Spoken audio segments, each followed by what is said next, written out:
Pega na mão do teu irmão aí, por favor, porque hoje eu vim como um profeta de Deus para dizer que algumas pessoas que aqui estão com alguma debilidade em alguma área da sua vida, Jesus, o Nazareno, ele vai passar aqui. Milagres acontecerão na sua vida. Deus fará projeções e coisas extraordinárias na sua vida. É só você ficar atento e clamar a voz dele, amém? Abra agora a sua Bíblia, por favor, em Lucas capítulo 18. Lucas capítulo 18, versículo 35. E aconteceu que, chegando ele perto de Jericó, estava um cego assentado junto do caminho, mendigando. E ouvindo passar a multidão, perguntou que era aquilo. E disseram-lhe que Jesus, o Nazareno, passava. Então clamou dizendo: Jesus, filho de Davi, tem misericórdia de mim. E os que iam passando repreendiam-no para que se calasse. Mas ele clamava ainda mais: Filho de Davi, tem misericórdia de mim. Então Jesus, parando, mandou que lhe trouxessem, e chegando ele, perguntou-lhe, dizendo: que queres que te faça? E ele disse: Senhor, que eu veja. Tome teu assento, por favor.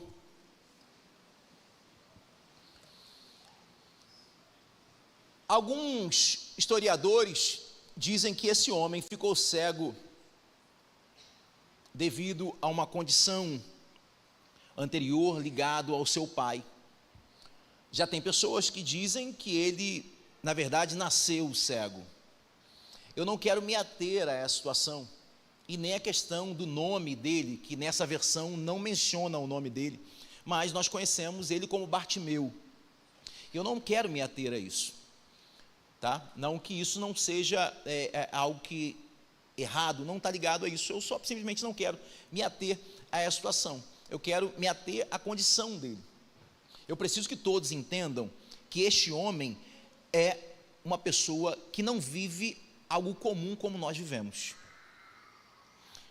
até para o nosso tempo, porque nos nossos dias ser cego tem toda uma questão de acessibilidade. Então, seja em transporte público, em locais públicos, igrejas, temos toda uma questão de acessibilidade hoje na nossa cultura. Mas na cultura deste homem, ser cego poderia ser uma das piores coisas do mundo. Primeiro, que na cultura judaica, as pessoas elas tendiam a achar que algumas deficiências estavam ligadas a pecado. Então, há uma grande probabilidade, pastor Charles, desse homem nunca ter entrado no templo. Se ele era cego, e naquela época não tinha tantas condições, há uma grande probabilidade de que esse homem nunca tenha trabalhado. Se ele não tinha trabalhado, logo não tem recursos. Tanto é que o texto nós lemos, diz que ele estava fazendo o quê? Junto do caminho? Está pedindo esmola. Logo também, eu suponho que esse homem nunca tenha se casado. Porque na cultura judaica, os casamentos não se davam por amor, mas eram arranjados, eram contratos.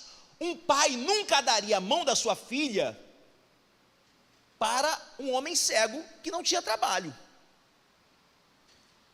Então tenta imaginar, um homem que não tem acesso ao seu Deus, não tem prestígio na sua comunidade, um homem que não é feliz de forma relacional. Tenta agora se colocar na condição desse homem. Que vida que ele levava. Só que então, pastor Assis, eu estou falando de um homem que tem todas as dificuldades possíveis que a cegueira trouxe para ele, mas que ele está junto do caminho. O texto não diz que ele está no caminho, ele está junto do caminho. Pastor, mas por que você está falando isso? Porque existe uma diferença, e uma grande diferença. Provavelmente esse homem não está em Jericó, apesar de nós todos chamarmos como cego de Jericó. Isso também não quer dizer que ele não era de Jericó, mas ele não está em Jericó nesse momento. Ele está no caminho da cidade de Jericó. Jesus está se dirigindo à cidade de Jericó. Há uma grande probabilidade que ele esteja entre o caminho de Jerusalém e Jericó. E aí, é um homem cheio de debilidade, cheio de limitações, cheio de frustrações, cheio de dores, cheio de traumas, mas que está junto do caminho. Tá, pastor, mas o que o senhor quer dizer com isso? É que as pessoas andam no caminho. Então, ele está num local de transição, e se supormos que ele está entre Jerusalém e Jericó, ele está numa rota onde muitas pessoas estão se locomovendo, andando de um lado para o outro.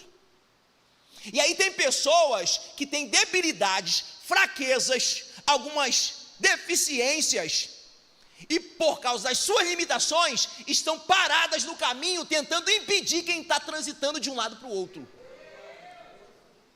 Olha como eu começo a aprender com um homem que mesmo com dificuldade, Joabe, ele não está preocupado em parar outros. Ele se preocupa em não atrapalhar outros que estão andando. Ele falou assim, hoje eu não posso andar, mas o fato de eu não poder andar hoje, não quer dizer que eu vou atrapalhar quem está no caminho andando. Eu tenho debilidades, eu tenho fraquezas, eu tenho áreas na minha vida que eu preciso tratar, eu preciso de um toque de Jesus, mas isso não vai fazer que eu vou parar no meio do caminho, e se eu não ando, ninguém anda. Se eu não movimento, ninguém se movimenta. Você consegue entender que as nossas debilidades não podem atrapalhar ninguém que está se locomovendo, ninguém que está em movimento no caminho de Jesus? Já viu pessoa assim? Não chamaram meu nome, também não vou deixar chamar ninguém. Não sou eu que estou fazendo, também vou atrapalhar todo mundo. Não, irmão. Aprenda com esse homem. Ele está junto do caminho. Algumas versões vai dizer que ele está à beira do caminho, à parte do caminho. Eu tenho uma deficiência, mas eu não quero atrapalhar a trajetória ou o trajeto de ninguém. As minhas feridas não vão atrapalhar quem está andando. As minhas dores não vão parar aqueles que não estão com dores. Os meus traumas do passado não vão atrapalhar aqueles que estão em movimento. Eu falei que ele é um homem cego. Ele tem suas limitações. Ele é cego. E a questão da cegueira é óbvio. Cego não enxerga. O cego, ele não enxerga a realidade perfeita. A forma do cego compreender o que está ao redor dele é mediante as informações que ele recebe através da audição, através do tato, às vezes do cheiro, do paladar. Mas o fato dele, ainda que ele venha apurar esses outros sentidos, ele não consegue enxergar a verdadeira realidade. E aí eu estou falando por quê? Porque o texto está dizendo que tem uma multidão andando no caminho. Ele está à beira do caminho. Ele é cego. Ele está enxergando a realidade que está acontecendo ali? Aí o texto vai dizer que ele começa a ouvir. Ele ouve o movimento das pessoas. Tem pessoas se movimentando. Ele está à beira do caminho e ele começa a ouvir. Ele está enxergando a realidade, sim ou não? E por que tem cego que não enxerga a realidade, ouve um movimento e quer dar opinião?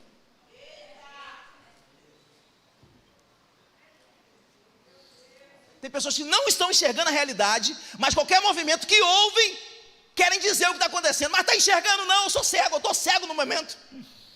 Eu não estou tendo discernimento espiritual, mas eu ouvi algo e eu acho que é desse jeito. Não estão enxergando, aí vê um movimento acontecendo na igreja, e não concordo não. Ah, você é cego. Você não está enxergando a realidade. Como você vai omitir opiniões? Viu o que aconteceu com um adolescente agora há pouco tempo? Que ele falou umas línguas. Virou o boom do momento. Quase todo mundo omitiu opinião sobre o garoto. A pergunta é: quem parou para enxergar a pregação toda? Quem aqui assistiu a pregação toda dele? Mas quase todos emitiram opinião. Você consegue entender como é assim na vida? Não enxergamos uma realidade, mas nós queremos dizer o que é certo e o que é errado. Não enxergamos uma realidade, está acontecendo na igreja, eu não sei, mas eu ouvi um movimento, eu ouvi um burburinho, eu ouvi alguma coisa se movimentando, mas eu sou cego, eu quero falar. Eu vejo meu irmão em movimento, eu estou vendo que alguma coisa está acontecendo, está um movimento ao redor daquele meu irmão, daquela minha irmã.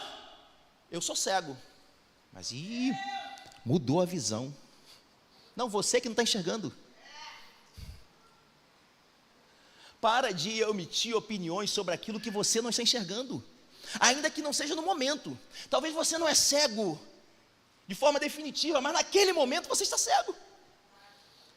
Tem movimentos que Deus está fazendo, que você precisa fazer o quê? Igual esse homem fez. Ele não omitiu opinião, ele ouviu um movimento, e aí ele pergunta a pessoas que estão na multidão, o que está acontecendo? Então o que nós temos que aprender a fazer de forma humilde? Aquilo que eu não enxergo, ou aquilo que eu não tenho discernimento, eu não omito opinião. Eu pergunto, o que está acontecendo? Consegue me colocar na realidade? Que eu quero entender esse movimento aí, porque talvez é a sua bênção, talvez é um movimento que você está esperando, mas está omitindo opinião. Aprenda a perguntar às pessoas certas sobre os movimentos que estão acontecendo ao seu redor. Vamos parar de conjecturar, parar de pensar, de achar. Pergunta às pessoas certas. E quais são as pessoas certas? Aquelas que estão andando no caminho. Ele não está perguntando a outro cego do lado dele. Já viu? Porque tem cego querendo guiar cego. Jesus vai dizer isso. E aí, está vendo alguma coisa? Não, mas eu acho que é isso. Aí sabe por que algumas coisas não estão dando certo na tua vida? Porque você está perguntando a outros cegos algumas coisas que você precisa viver. Alguns movimentos que Deus está fazendo ao seu redor, e você está perguntando a outros cegos que não estão no caminho, mas estão à beira do caminho. Pararam no caminho, quando você deveria perguntar quem está andando no caminho. O que está acontecendo que eu também quero viver?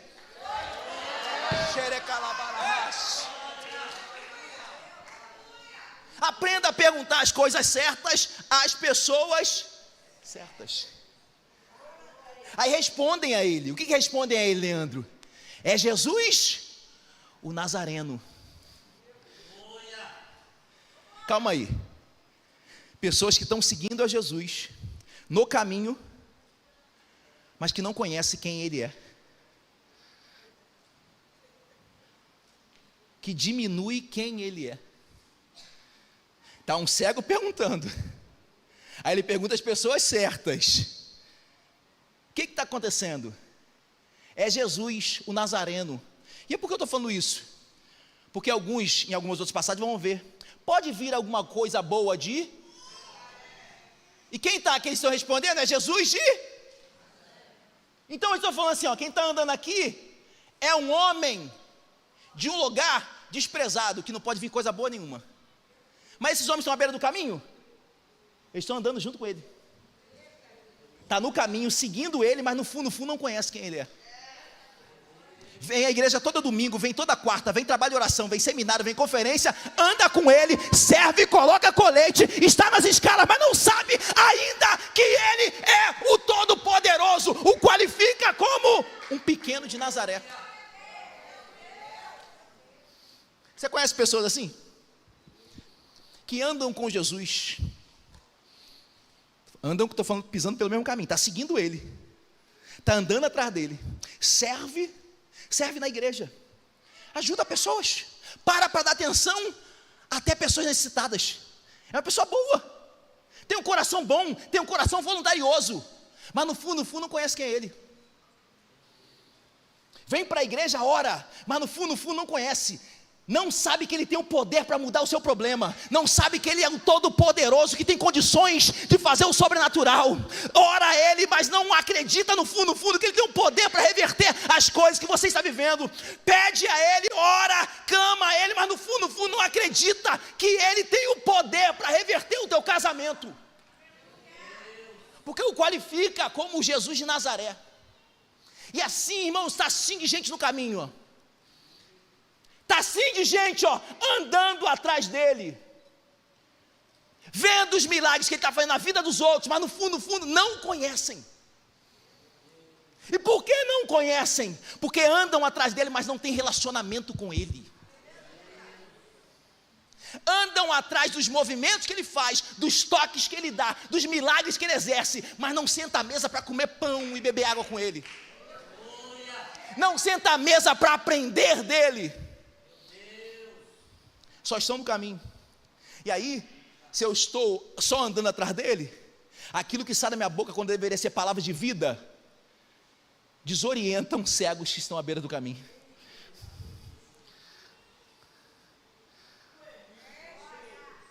É porque eu estou no caminho, eu tento tocar nele e não consigo. E aqui eu preciso dar uma pausa, porque tem uma galera que entende o seguinte: não, até de mim fala, e fala de todo mundo. Apenas que fofoqueiro fala de todo mundo, tá? Se chegar uma fofoqueira e falar que estiver falando de alguém, fica tranquilo. Amanhã ele vai falar de você. Fofoqueiro é assim. O falador é assim. O paroleiro, a paroleira é assim. E aí, eu já cansei de ouvir falar: pastor, agora só come só com pessoas importantes. Só vai na casa de pessoas. Você acha que Jesus era diferente? Esse aqui é o finalzinho do ministério de Jesus. Foi um dos ministérios que voaram mais rápido possível, porque 3 anos e meio ele virou um popstar. Que é isso, pastor? É só você ler a Bíblia e você entender. Você vê quando eu ando uma multidão atrás de mim? Mas atrás dele tinha uma multidão andando atrás dele. E andava uma multidão atrás dele por quê? Lembra da passagem da mulher do fluxo de sangue? Que ela teve que ir pelo chão para tocar nele. E o texto diz que eram tantas pessoas tocando nele, que os discípulos falaram assim: como você está dizendo que a gente tocou? Está todo mundo querendo tocar em você. Você virou um popstar, irmão. Aí nessa mesma cidade que ele está indo agora, ele chega para um coletor de impostos, um dos homens mais ricos daquela cidade, e fala assim: eu quero ir na tua casa. Aí ele faz para Zaqueu: por que não foi na casa da viúva? Engraçado, ninguém fala de Jesus. Ninguém fala de Jesus. Isso não quer dizer que ele não tocava, não curava pessoas humildes, não falava com pessoas humildes, mas ele está vivendo algo meteórico na vida dele. E é meteórico não é para o bem dele. Ele está vendo isso porque ele sabe que através disso ele pode alcançar ainda mais pessoas. Por exemplo, eu estou doido para falar com o prefeito da cidade de Caxias, porque o que eu preciso pedir a ele, eu não vou poder pedir a pastora Cida. Se eu falar para ela, não vai me atender. E é para o meu bem? Não. Quem me conhece sabe, eu não peço nada para mim, irmãos. Eu quero para a igreja. Eu vou chegar para o prefeito e falar: prefeito, a igreja crescer precisa de um terreno. Você tem condições de arranjar um terreno para a nossa igreja? Aí você quer: não, pastor, só senta agora com pessoas famosas. Meu irmão, é pelo bem do reino.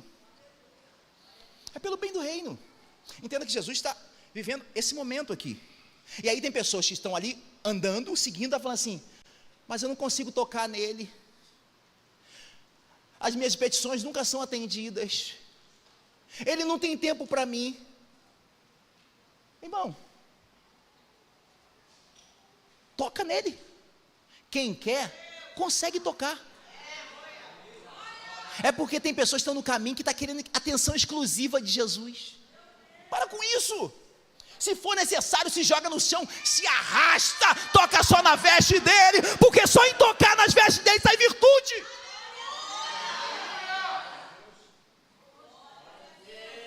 Eu quero tocar Jesus, mas tem dias que Jesus está na multidão, mas tem dia que ele quer orar. Ele está chamando só 2, 3 para ir com ele, ninguém quer ir com ele. Mas para orar ninguém quer, mas para tocar e ter milagre tem um monte. Tem um monte que quer oportunidade. Sábado, sexta-feira de manhã, tem consagração aqui, ó. Está querendo oportunidade, os dirigentes. Estão caçando pessoas para dar oportunidade. Vem para o sábado, sexta-feira de manhã para ter oportunidade. É porque tem pessoas que querem exclusividade. Quer que Jesus chama pelo nome. Vem cá na frente aqui, fulano de tal. Opa, sou eu mesmo, deixa eu botar um blazer novo aqui. Não tem crente, que é um monte de crente sim. Eles querem o microfone, eles querem os holofotes, eles querem que as câmeras peguem. Quando eu for, tu prepara o celular para bater aquela selfie. Se possível, faz um ao vivo, para minha família lá ver que ele está me honrando. É por isso que ele não toca. Porque no fundo, não está querendo o toque dele, mas quer se beneficiar da fama dele. Só que aquele homem recebeu uma mensagem. Ó, quem está aí é Jesus de Nazareno. Mas mesmo recebendo uma mensagem, que não é que ela era falsa, mas que não condizia com a realidade, ele agora recebe um discernimento espiritual. Porque falam que a multidão responde para ele? É Jesus o... E como que ele chama Jesus? Jesus, filho... Mas quem disse isso para ele? Quem? Porque tem coisa só em você ouvir e receber uma mensagem. Porque tem pessoas, tem alguns entre os nossos, que quando vai subir uma pessoa iletrada aqui, eu não quero ouvir não, porque erra o português, porque não fala bem. Não importa o que falam para você, se vir de Jesus, pode criar um novo discernimento espiritual. Aprenda a receber das pessoas de Deus palavras que te levem a outro nível. Então não julgue o mensageiro, julgue a mensagem. Ah, subiu fulano em pecado. Ué, deixa que Deus vai tratar. Recebe dele a mensagem é de Deus ou é do mundo? Se for do mundo você rejeita, se for de Deus você recebe, esquece o mensageiro. Ele recebeu uma mensagem e essa mensagem girou uma chave nele, uma chave de discernimento espiritual. Opa, na verdade esse não é o de Nazaré, esse é aquele que nós esperamos, aquele que os profetas falaram.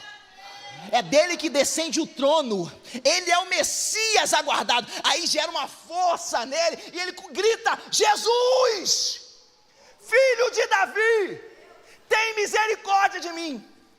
O que acontece só em seguida? Aqueles que antes disseram para ele: é o Nazareno, agora fala: fica quietinho, está atrapalhando o mestre. Olha que coisa interessante.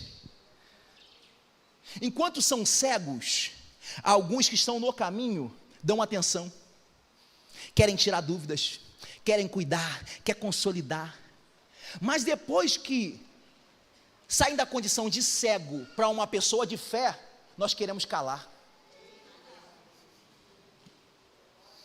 Está atrapalhando. A pergunta é: está atrapalhando quem? Jesus ou eu? Porque eu estou querendo tocar, eu também quero milagre, e agora chegou uma pessoa de fé?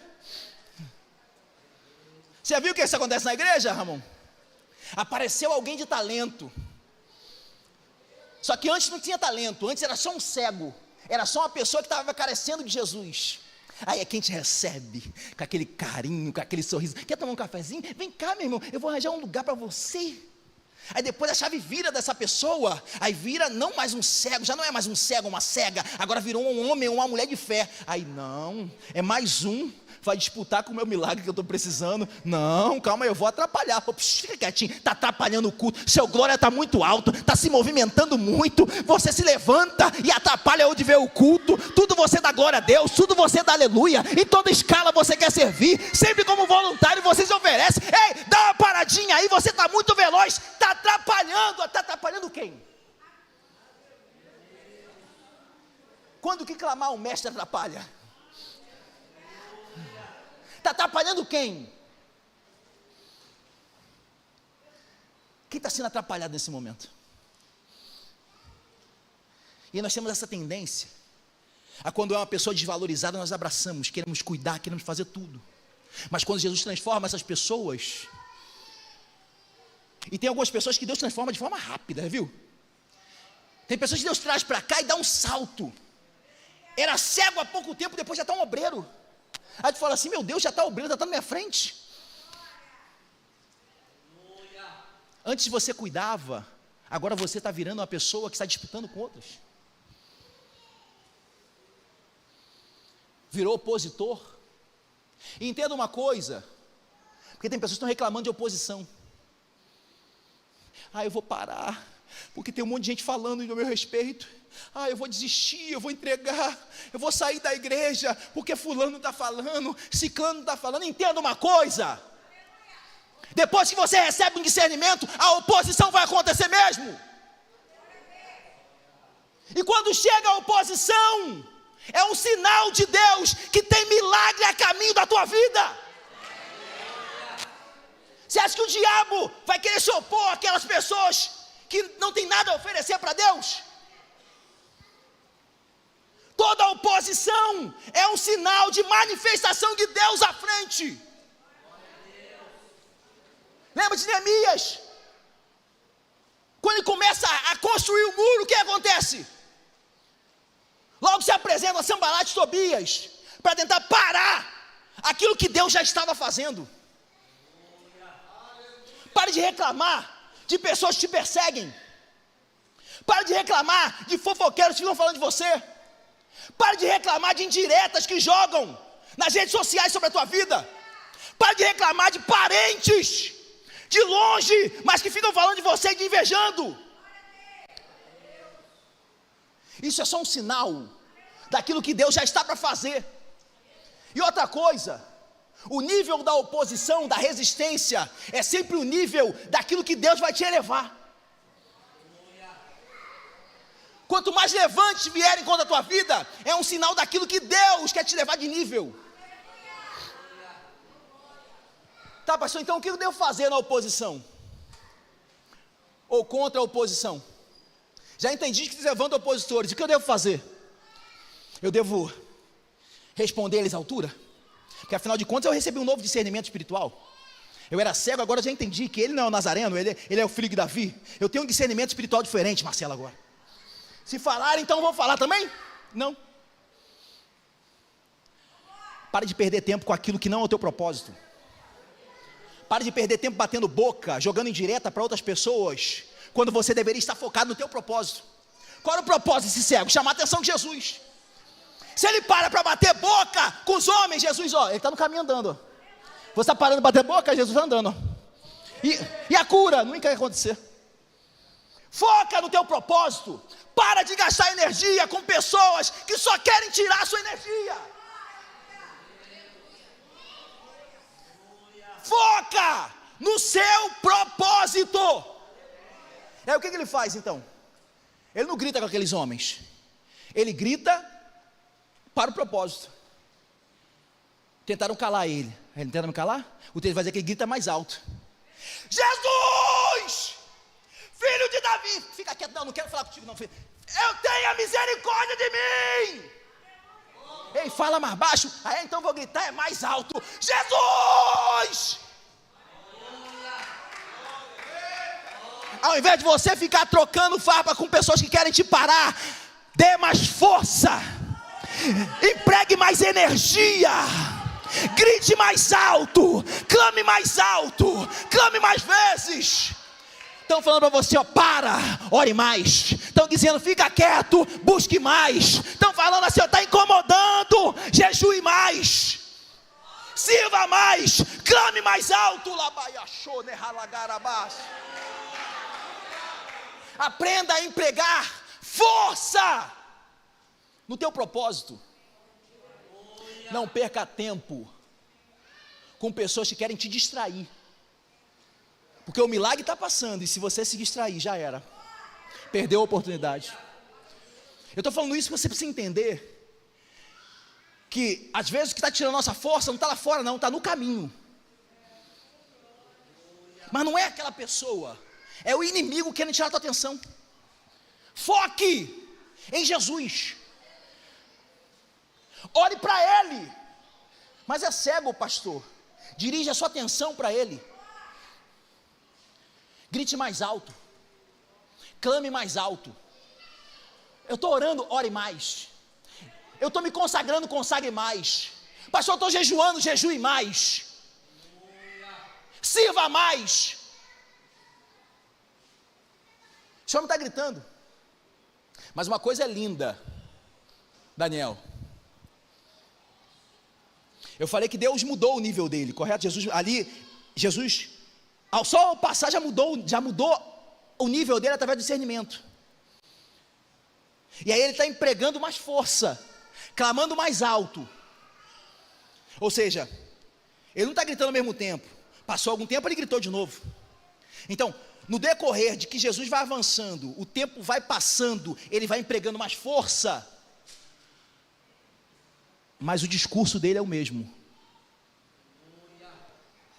O mesmo grito que ele deu lá atrás, ele continua dando agora. Jesus, filho de Davi, tenha misericórdia de mim.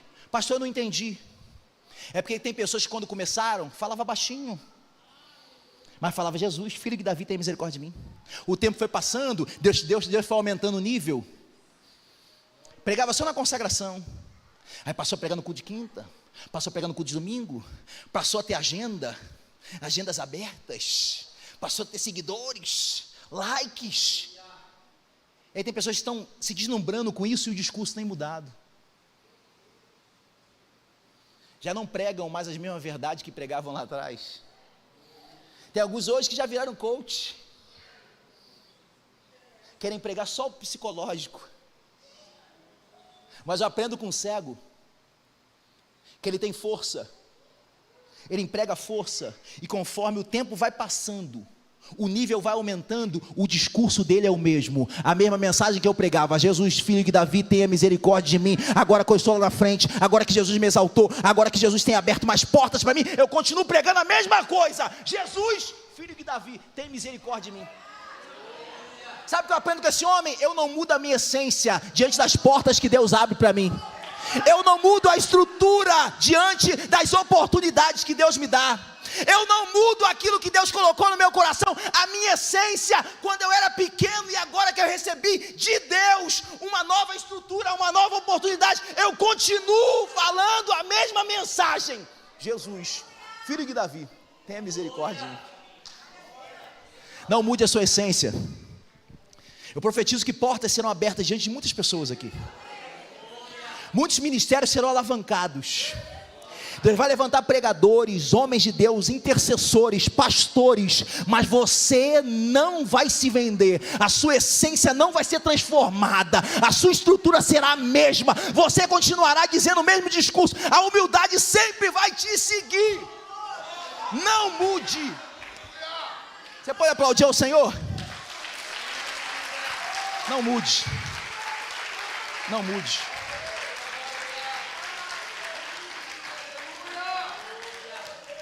Não mude, Emerson. Não mude.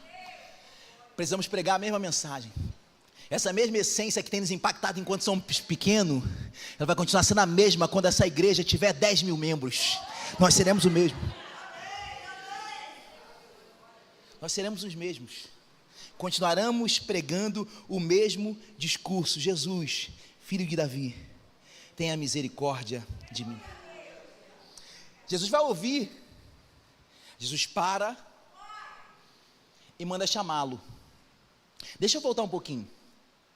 Se quando se levanta opositores, ele trata mal os opositores, vamos só supor, se ele tivesse tratado mal aquelas pessoas que falam assim: cala a boca, fala baixo, ei, dá uma segurada, você está muito acelerado aqui na igreja, calma, vai com mais, está no primeiro amor, calma.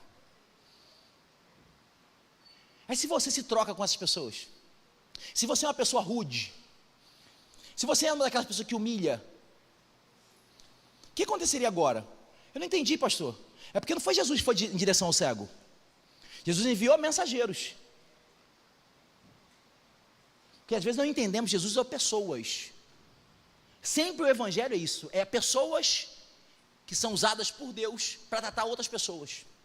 Mas eu não me relaciono com ninguém. Se você não se relaciona com ninguém, então não espere você ser cuidado e muito menos alguém te cuidar. Porque agora Jesus está enviando mensageiros. Vai lá, chama ele. Eu parei. Agora, chame ele.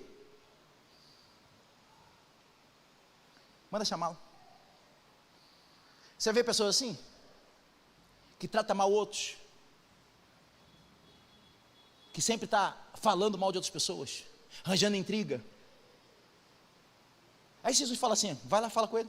Já aconteceu comigo, irmãos, eu vou ser sincero, eu achei que aconteceu com muita gente aqui, quando o Espírito Santo fala assim com você assim, ó, vai lá, dá um abraço em fulano, aí tu fala, não, eu não vou não. No fulano? Ah, não vou mesmo, senhor. Ele, tu vai lá sim, não vou, essa ali não vale nada, pô, estava falando mal de mim. Já aconteceu isso contigo? Ser sincero. Já aconteceu de Deus falar alguma coisa com você? Vai lá, faz isso, ajuda, libera uma palavra, tu, fulano? A minha irmã? Não. E por que aconteceu? Porque alguém lá do outro lado, que deveria agora receber a bênção, no passado foi uma pessoa que feriu, um ofensor. Isso às vezes pode atrapalhar de você receber um mensageiro que Deus está enviando. Então a forma que você trata as pessoas hoje pode ser uma porta aberta ou um impedimento daquilo que Jesus quer fazer na sua vida lá na frente. Então aprenda a tratar bem mensageiros de Deus. Mas pastor, estão mandando me calar. Aprenda a tratar bem mensageiros de Deus. Hoje estão tentando te calar, amanhã está vindo um milagre de Deus através dessas pessoas. Agora a pergunta é a seguinte, ele é cego, Jesus está mandando, Jesus parou, ele viu Jesus parando? O cego viu Jesus parando, irmãos? Aí Jesus parou, mandou mensageiros ir até ele. A outra pergunta, o cego viu Jesus parar? O cego está vendo que está vindo mensagem de Deus até ele? Então o que você não está vendo não quer dizer que Jesus já está enviando pessoas para falar e te entregar aquilo que você está esperando. Hoje nós estamos aqui nessa manhã, talvez ainda não vimos o que Deus está fazendo. Pessoas vieram até o altar pedindo milagre, talvez você não viu, mas isso não quer dizer que Jesus parou hoje e já enviou mensageiros para te entregar a vitória.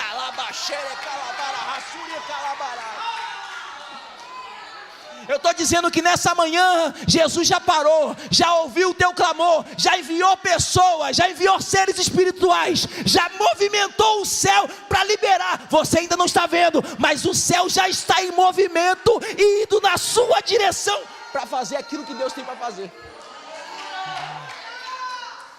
Fica de pé comigo, por favor. Aí abaixere ralabás. Numa cidade, vai mandar essa? Chamada Jericó.